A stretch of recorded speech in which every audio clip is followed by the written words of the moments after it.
நாள்தோறும் பல புதிய தகவல்களை தெரிஞ்சிட்ருக்கோம். அந்த வகையில் நாம் பார்க்க போகிறது வெந்நீர் வைத்தியம். மனிதனுடைய வாழ்க்கைக்கு மிக ஆதாரமான தேவை நீர். அதிலும் குடிநீர் என்பது மிகவும் தேவை.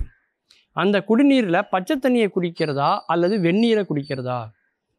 நிறைய பேர் என்ன நினச்சிட்ருக்கோம், ஆங்கிலேயருடைய வருகைக்கு பிறகு அந்த அலோபதி மருத்துவத்துக்கு பிறகு தான் அந்த மருத்துவர்கள் தான் நம்மளை வெந்நீர் குடிக்க சொல்கிறாங்க. இந்த பழக்கமே அவங்ககிட்டேருந்து நமக்கு வந்தது, அலோபதி மருத்துவர் மூலமாக நமக்கு நம்ம நினச்சிட்ருக்கோம். ஆனால் அது இல்லைங்க. அதுக்கு முன்னாடி ஆதி காலத்துலேருந்தே நம்ம பெரியவங்க எல்லாருமே குடித்து கொண்டிருந்தது வெந்நீர் தான்.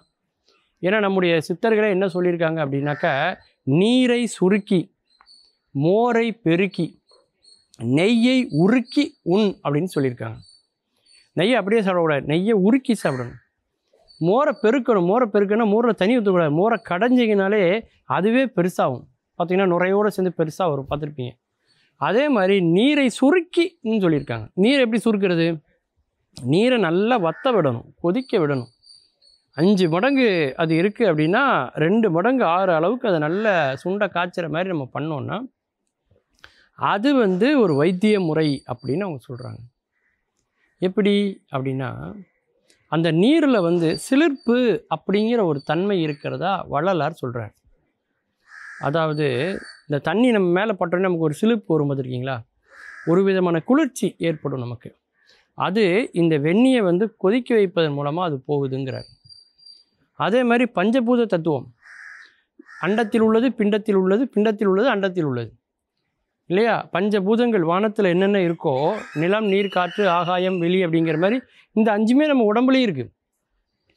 எப்படி நம்ம உடம்புக்குள்ளே அது வந்தது அப்படின்னு பார்த்தீங்கன்னா, கரு உருவாகும் போதே அது ஏற்படுது. பஞ்சபூத தத்துவத்தில் பார்த்திங்கன்னா நெருப்பு சூரியனை குறிக்கும். அந்த சூரியன் தான் முதல்ல அதான் தந்தைக்காரகனுங்கிறாங்க ஜாதகத்தில். அந்த சூரியன் தான் உயிர் கொடுக்குறாரு.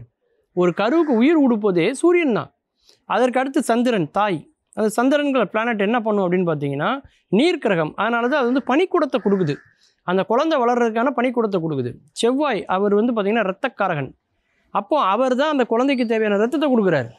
இப்படி பஞ்சபூதங்களும் அதற்குரிய கோள்களும் அதற்குரிய நட்சத்திரங்களும் பார்த்திங்கன்னா அதனுடைய வேலையை கருவில் இருக்கும்போதே பண்ணுது. அதனால தான் 9 கோள்கள் இருக்கிறனால 9 மாதம் அம்மா வயிற்றுக்குள்ளே குழந்தை இருக்குது. வெளியில் வரும்போது பார்த்திங்கன்னா எல்லா கோளும் மறுபடியும் இன்னொரு ரவுண்டு போய் செக் பண்ணும். தந்தை என்ன பண்ணுவார், சூரியன்கிறவர் உந்தி தள்ளுவார். தாய் அந்த பனிக்கூடத்தை உடைக்கிற மாதிரி சந்திரன் அதை உடைக்கும். ரத்தம் வெளிவர அப்படியே எல்லா கோள்களோட சேர்க்கையில் அந்த குழந்தைய பிறப்பை எடுக்கு. அப்போது நம்முடைய மனித உடல் பஞ்சபூதத்தால் ஆனது. அந்த பஞ்சபூத தத்துவத்தில் நீர் குறைக்கக்கூடிய ஆற்றல் இந்த வெந்நீருக்கு இருக்குது. இன்றைக்கி வெளிநாடுகளெல்லாம் பார்த்தீங்கனால ஆல்கலைன் வாட்டர் அப்படின்னே இன்றைக்கி சேல் பண்ணுறாங்க.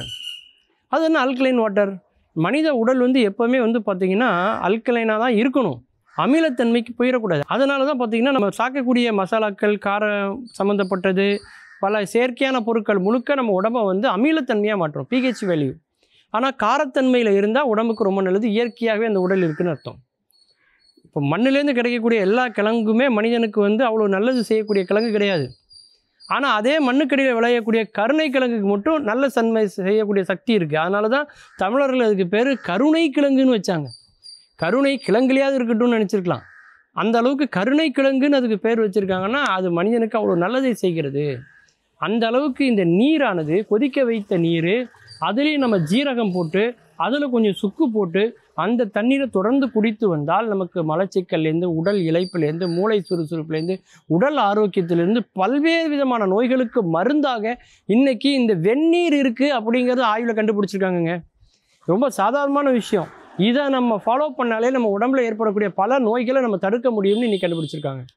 மீண்டும் பல புதிய தகவல்களோடு அதில் அறியப்படாத பக்கங்களோடு உங்களை சந்திக்கிறேன். நன்றி, வணக்கம்.